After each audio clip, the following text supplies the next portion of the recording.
Hello everybody, Jet here, and welcome back to the fourth bit of my talks about, well, the Three Kingdoms Warlord Legends, as it says on the title of the blog over here on Total War, where we're going to be talking about Teng.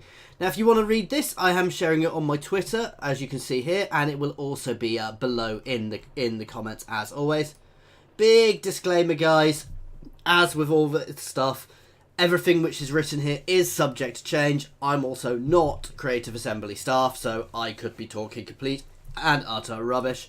This bit is all the same, so I'm not going to go through it. It just basically tells us there's 11 of these guys who all do different things.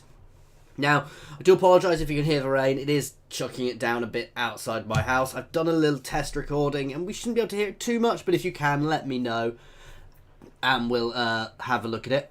So, let's see about Teng. So he's fiercely loyal and a born survivor. Teng is a powerful friend to the Han dynasty. All armies in his faction gain bonus military supplies, and when encamped, his troops will forage for food. He gains access to regional cavalry patrols, which improve military supplies for armies in adjacent commanderies, and depletes military supplies for invading forces. And he's a vanguard, which I assume means he's quite tough, and his nickname is the Protector of the West, and he is the Loyalist. So I do apologise. When I'm covering my mouth, I am muting myself because I'm coughing quite a bit still from being ill the last few days. So who is he? Although the exact details of Teng's birth are up for debate, many believe he was born in 156 CE in the Maoling County Fufeng Commandery. His father, Ping, was once an esteemed officer of the Han Empire, but he was dismissed from his post after a mysterious dispute. Ping then went to live among the Qiang tribes in northern China, married a local woman, and fathered Teng. Teng's early life was one of great poverty. In his youth, he was put to work selling firewood he collected from the mountains to help his family make ends meet. As with all of them and a lot of this history, I said I'm not a history buff, but as with a lot of history, for even well-known people, you know, a lot of take things with a pinch of salt, 'cause this is a very romanticized period. So, you know. Anyway, he grew up to be an accomplished warrior, and when the Qiang tribes rebelled, he enlisted in the Han army to secure the rule of the Han government. His significant martial prowess shone through, and when the rebellion was suppressed, he was granted the title of officer in the Han Empire. It was during this campaign that he met and became great friends with Han Sui, and together they now control much of Liang province, rising from nothing to a position of power and wealth because of the support of the Han dynasty. He is keen not to see it fall to pieces, while many others have broken their oaths of fealty, with the echoes of his father's disgraceful removal still hanging in the air. Teng is keen to avoid the same fate and bring further shame to his family. Even as the storm of chaos rolls and thunders over Luoyang, Teng does not let the squalls of court cloud his mind. Though many say the dynasty is finished, Teng remains loyal to the Han, prosecuting the enemies of the Emperor above all else. On the western fringes of the Empire, he has long defended China's most valuable trade routes, holding back hostile interlopers, and will continue to charge into battle in the Emperor's name. Teng may treat his friends well, but he remains merciless with the Han's enemies. He was made General of the West, and was persuaded, along with Han Sui, to aid Dong Zhu in battling against the coalition that formed against him. So, it does sound like he's got an interesting backstory. He's very loyal to the Han, but the Han are, I believe this place obviously is used to be a Han Emperor, and they're very weakened, which is what's caused this war. Anyway, we'll go into more. So his play style then. Teng is hardy and able to survive in many difficult situations and adverse environments. He also keenly understands the importance of military logistics. All armies in his faction gain bonus military supplies, and when encamped, his troops are trained to forage for food, meaning his armies are strongly equipped to push forward, continue on the front foot, and support a strategy of aggressive expansion. So that's good. It means he's going to be able to expand. And again, we've come back to supplies. So I suspect supplies are going to be something important in this game. And it's come back we've had multiple different characters talking about supplies. So he sounds like he's going to obviously get nice bonuses to that, which will keep him fighting when others will be struggling and taking attrition. And especially as he seems to be good in other regions. I don't know if other regions will have this. Kind of hints to me that other regions may mean your supplies dwindle faster in adverse conditions. Ma Teng's faction can also construct the unique Ziliang supply lines building, one of a few food production chains that can be built in commandery capitals. This chain also introduced regional cavalry patrols, which improve the military supplies for armies in adjacent commanderies and depletes military supplies of invading forces. Ma Teng also benefits from his close connection with the Silk Roads, gaining increased income from silk and spice. So it sounds like he's in a good position. He's got good supplies and food and gets a bit of extra money from trade. So all the logistic things, basically. The key differentiator of his playstyle is that he is he is the only playable faction at the start of a game that is allied with the tyrant Dong Zhuo. Ma Teng is incredibly loyal to the Han dynasty and its regime, so he will support Dong Zhuo as the nominal Chancellor of State. He now fights against Dong Zhuo's enemies because of it. He is not necessarily on great terms personally with Dong Zhuo. Is that Dong Zhuo or Dong Zhou? Then please let me know if I'm pronouncing it horribly, guys. But he is willing to put that to one side in order to do his duty and fight for the Han Empire. Guanzi.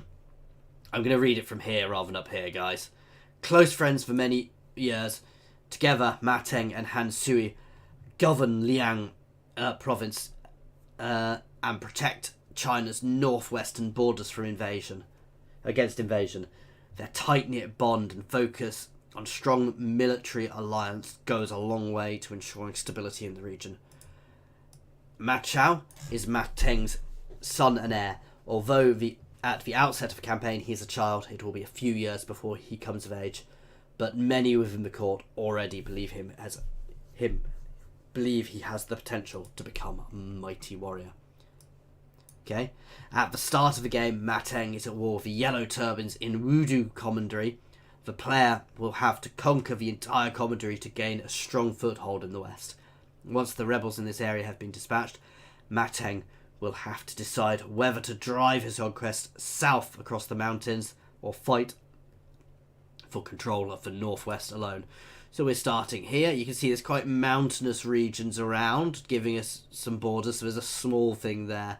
But, he looks... I don't think that's a region. We'll have to see. But it looks like, he's got various places where he can go. But he's potentially allied with people around from the way this has been discussed. So Ma Teng's initial dilemma... Ma Teng's dilemma triggers when Dong Zhuo meets his end. Without their tyrannical leader, Dong Zhuo's faction splinters as civil war breaks out between the loyalists and the separatists. Does he join the conflict and open himself up to a huge war right on his doorstep? Or does he avoid bloodshed and leave Dong Zhuo's riven faction to its own fate? Obviously, this is just telling us that every legendary warlord has one of these initial dilemmas, which shapes how the campaign will go. As we've all just discussed, R1 is when Dong Zhuo meets his end, everybody will splinter and leaves you with a choice. Now, does give us a little bit more here, though. The former provides you with the opportunity to rescue the child emperor from the flames of war, but the latter allows you to focus on expending your holdings elsewhere, biding his time only to strike on later. So if we go to war, we can rescue the empire, or we can sit and watch it burn to make a move later. Depending on how your campaign is progressing at this point, a huge war might be exactly what you're looking for, but war is never without risk. You must decide which route to take, as you fight to bring harmony back to the Han Empire. So, he sounds like he's probably one of the easier starts from what we've got so far, and it sounds like you'll probably potentially have quite a powerful start. You need the option to get a very big war relatively early in the campaign, which will certainly provide a challenge if you've got easier. But you've also got the option to sit back and let that play out, let the other factions rip themselves apart, and take your time. Campaign progression. In the early stages of the campaign, Ma Teng will need to defeat the rebels in his home commandery of Wudu, and unify it by capturing all settlements. As Ma Teng's campaign progresses, multiple potential paths will become apparent. You could begin expanding southwards into Hanzhong. You might choose to follow history, fighting for supremacy in the northeast by pitting Ma Teng against his former friend Han Sui, or perhaps challenging Dong Zhu directly by declaring war against him. Alternatively, Ma Teng can wage war on the enemies of the Han further west, or spend time gathering support from other warlords in order to strike against Dong Zhu later. Ultimately, your aim is to build a great realm in northwest China, creating your own dynasty and pushing forth to unite all of China under your rule. The allies and enemies you make during your campaign will have a key role in shaping your pursuit of that goal. So let's have a look around us. So, Hanzhong is one of the places it talked about going for earlier. Basically, it sounds like we've got lots of options. So what kind of player? Ma Teng is a born survivor. He's well equipped to withstand harsh conditions in arid plains, mountainous regions, and the deep jungle. Above all, Ma Teng is driven by loyalty. And he'll fight any faction who challenges the authority of the Han dynasty, regardless of their motives. If loyalty is all that matters to you, Ma Teng is the perfect warlord. So he does sound very interesting, guys. He sounds like he's going to be a fairly solid lord. He sounds like he's going to be another more middle of the road lord, unlike Cao Cao and Sun Jian, Sun Jian was very offensive and Cao Cao was very manipulative. We've got the last two, Liu Bei and this guy, Ma Teng. Both sound far more middle of the road, which is good. We do need some of those. It sounds like he's also very good. His armies will last a lot longer, so he's going to be good at pursuing trickier, longer, harder campaigns, especially in more difficult regions, which could be interesting, but we need to know more about the map before we do that. As always, guys, please feel free to pop any comments in the comments section or jump over to my Discord and say hi. There is a link to my Discord in the comments section, as well as links to my Twitter and my Patreon. Thank you very much for your time, guys, and I do hope you've enjoyed this.